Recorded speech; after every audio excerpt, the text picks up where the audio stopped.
Director, and I'm here with another one of our artist talks today. The opportunity for you to get to meet some of the wonderful artists who we consider family here at Marco Island Center for the Arts, where we always strive to be your art home.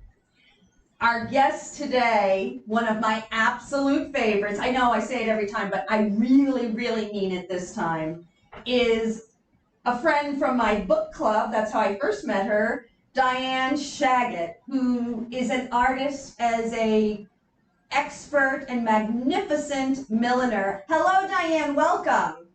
Hello, glad to be here. Well, and you're coming to us directly from your studio, I see.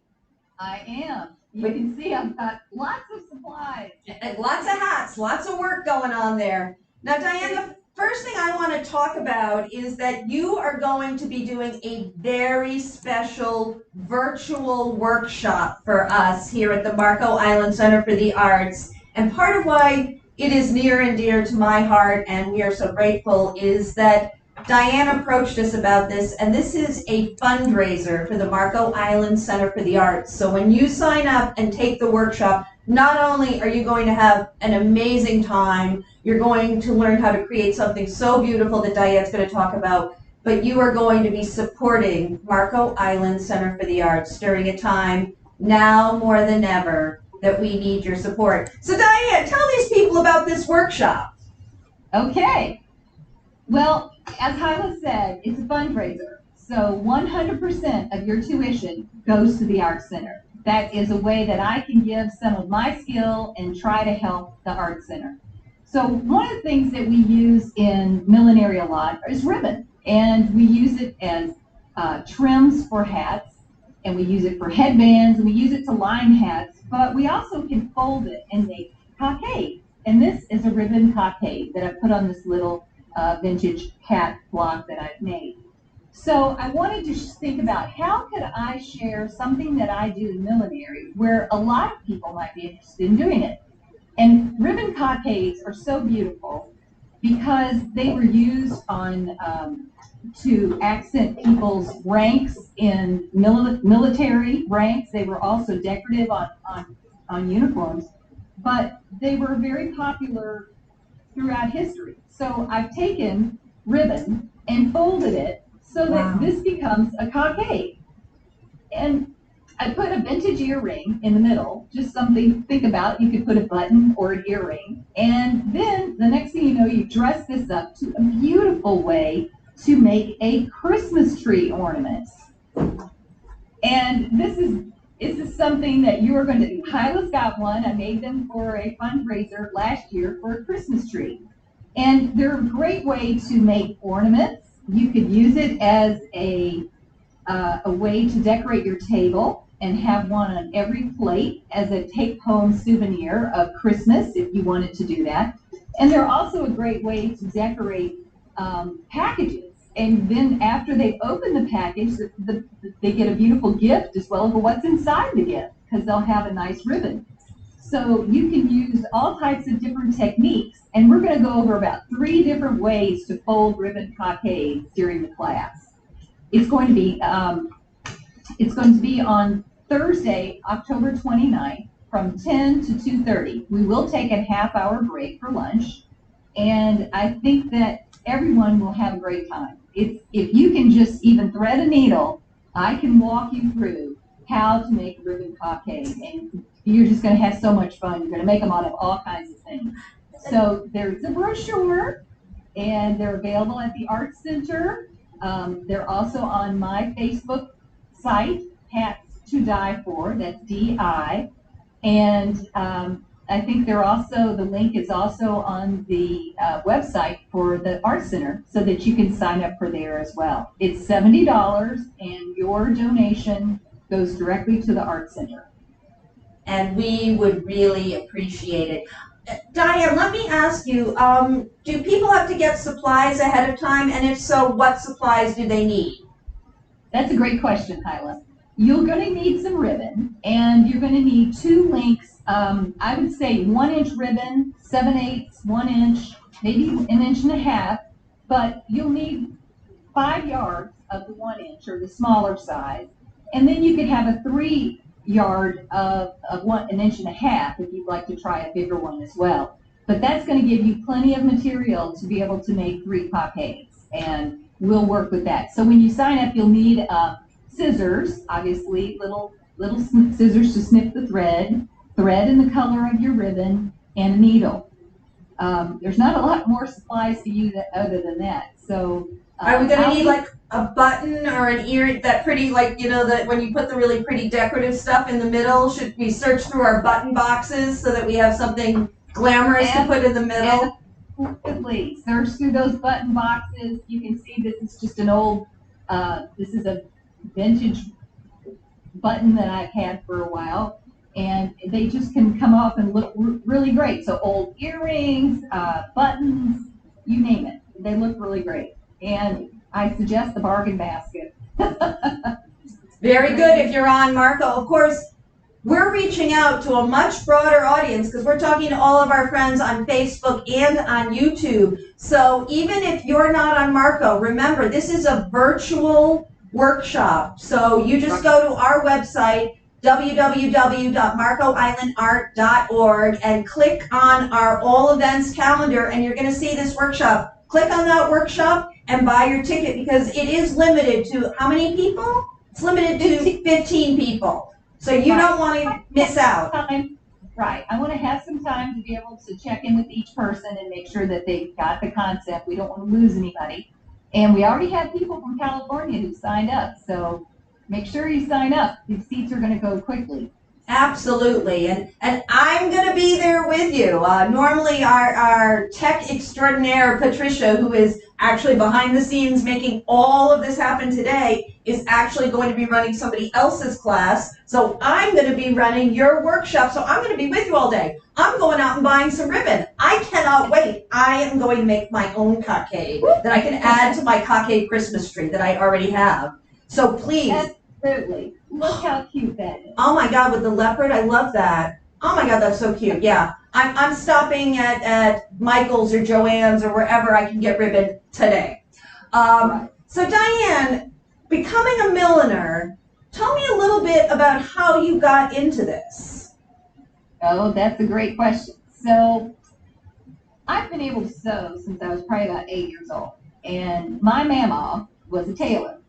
So you can imagine, she'd be like, Di, come in here, thread this needle for me, thread my sewing machine. So I could operate the sewing machine from a very early age. And I like to cut out and make doll clothes. And then I quickly graduated to making my own clothes.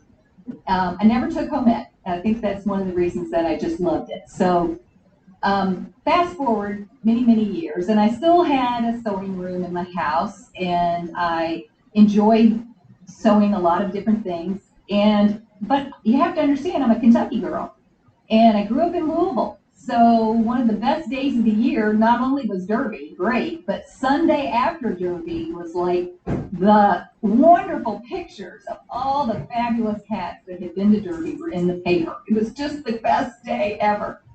So I lived in Atlanta, and I was looking at the art center there for classes they had available, and I saw a milliner who had trained in Australia. She lived in Wilmington, North Carolina, and she just so happened to be teaching at the Atlanta Squirrel Center for the Arts in 2 weeks. And so I thought, that's it, I'll take this class. So I did, and I absolutely loved it, because millinery is almost like a 3D sculptural type of design. It's just absolutely wonderful. And so I said, well, when are you teaching next? And she said, well, not till 6 months from now. So I thought, well, gosh, I've taken this straw class. Well, what about learning how to make fresh flowers? And what about how to work with felt? And what about how to work with sewn braid? And what about, so I said, well, where are you teaching next? And she said, well, I'm teaching at John C. Campbell Center for the Arts. Well, I had to stalk her and go and study there and there. So it took many years to take enough classes to where I felt comfortable with all types of materials that we use for millinery. And it was really great. So my daughter came up with hats to die for. Okay. And that was a great thing. So my label began, and I started making hats for people who were going to Derby. And so now that we live here in beautiful Marco Island, I haven't made a felt hat in years because obviously we don't need that here. No. But mostly I make hats for Derby. I go to Louisville the week before Derby. I'm in a couple of hotels there.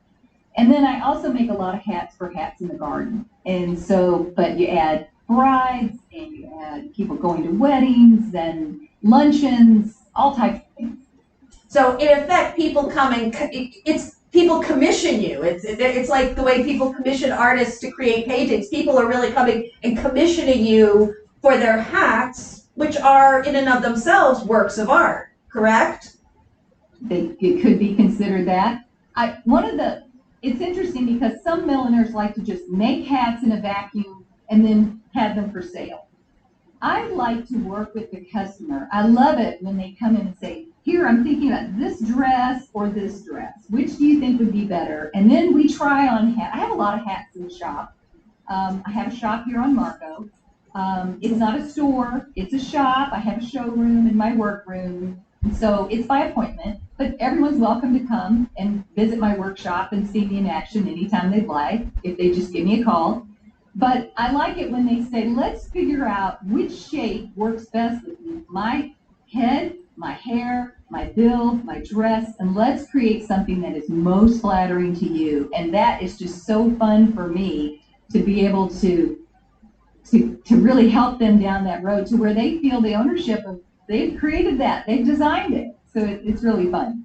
Well, that's fantastic. Now, I happen to know that we view your work as artistry because you were in an art exhibition here at the Art Center, which was called Opposites Attract. Can you tell us a little bit about that experience? What we were doing was pairing artists together so that one was doing something that was realistic, somebody else was doing something that was abstract, but when we put their art together, there was thematically something that connected. And you were partnered with David Sussman. He is a nature photographer. Right. And he presented me with 6 beautiful photographs of birds. And I looked at each one and thought about them for quite some time. And I said, okay, the goals for me in this process, number 1, I will not use feathers. That's too literal, it's too easy. That's too easy. Okay, number 2, I wanted to use either a different material that we use in millinery or a different technique, so that I would show people a really broad range of what millinery could be. And it was so fun, and I just so enjoyed it. So to me, I would look at this photograph, it was a pleasure. I enjoyed it so much. Do you remember what some of those birds were? Because I can sort of remember the hats. I mean, I remember there was a pink one. I'm not making this up. This is correct, right? Right, there was a flamingo. It was a flamingo, that's right. Roseate spoonbill. And one of the ones that was my favorite, I think we called them a Calusa chicken. An ibis. Oh, an ibis. And it was so fun for me because it was a photograph he captured where the bird was out of the water and the droplets that had come off the bird as it had left the water showed concentric circles on the water and then the reflection of the bird in the greenish water. And so that hat is probably one of my favorites, where I showed the bird representation on one side, I represented the water, and then I represented the reflection on the back. And that was great. Now those combinations, I have a YouTube video called Opposites Attract, which show them. And I also have them on my Instagram, which is Hats to Die For.